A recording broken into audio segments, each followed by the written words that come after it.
football? Or should that be soccer? It's crowned Pelé, embraced Lionel Messi, and produced World Cup winners. But with so much domestic competition, is it a true football nation?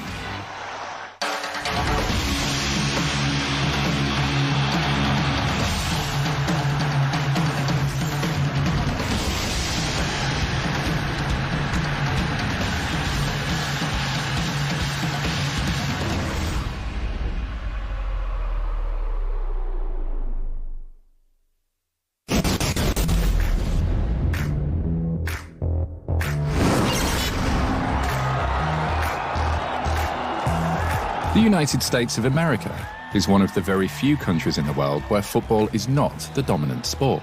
So much so that stateside, the game is called soccer.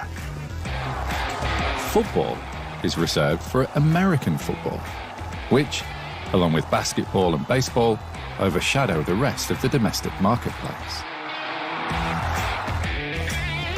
The NFL is the most lucrative sports league in the world by revenue. Major League Baseball attracts almost 70 million spectators per season, while the NBA is a global cultural phenomenon. Soccer is on the rise. Grassroots participation is huge. The cut-through of the major European competitions is increasing, and the country's changing demographics are working in the sport's favour, with more young people and migrants fans of the game.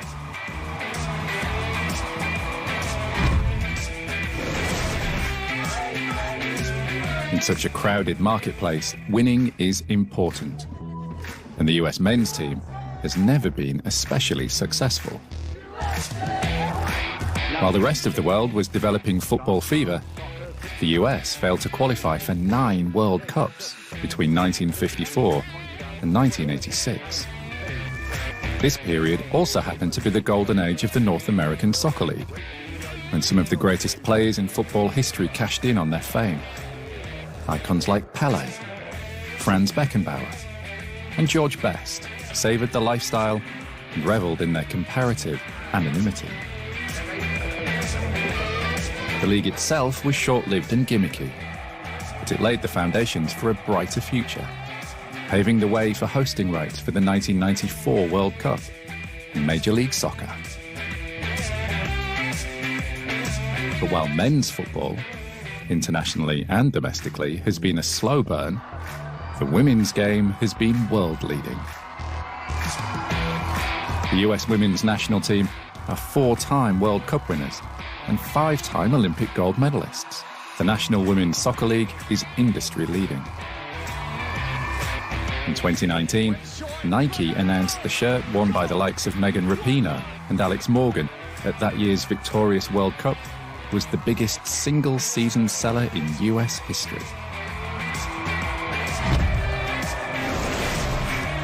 Football in the US has never been in more robust health. Growth at youth level shows no sign of slowing. The domestic leagues are stable, and the franchise model, antithetical to global football culture, looks to have found its place. David Beckham has brought credibility, and Lionel Messi, star power. It's now routine for the best US men to ply their trade among Europe's elite. And in 2026, the World Cup will return to North America, with the final at MetLife Stadium, New Jersey. It will be the moment the United States confirms its status as a major league football nation.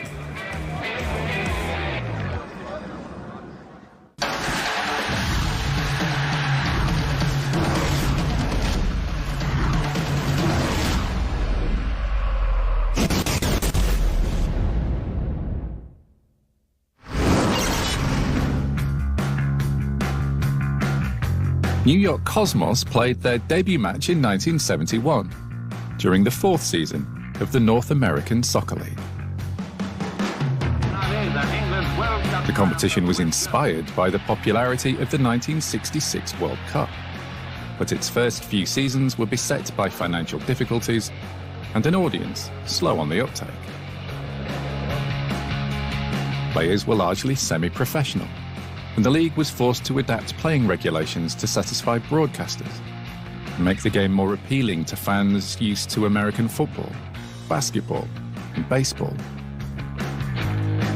But that all changed in 1975 when Pelé, then undisputedly the greatest player to ever grace the game, moved to the Big Apple. The three-time World Cup winner, with a ready-made fan base, put the US on the world football map. Pelé changed not only his club's fortunes overnight, but the whole football league, as attendances tripled, thousands upon thousands flocking to see the legend at work. And it wasn't long until more of the world's top players were joining Pelé in New York. Italy's Giorgio Chinaglia, Brazil's Carlos Alberto, and Germany's Franz Beckenbauer all arrived, turning Cosmos into an all-star club, even touring the globe like rock stars for a number of exhibition matches. Other clubs followed suit, recruiting Johan Cruyff, George Best, and Eusebio.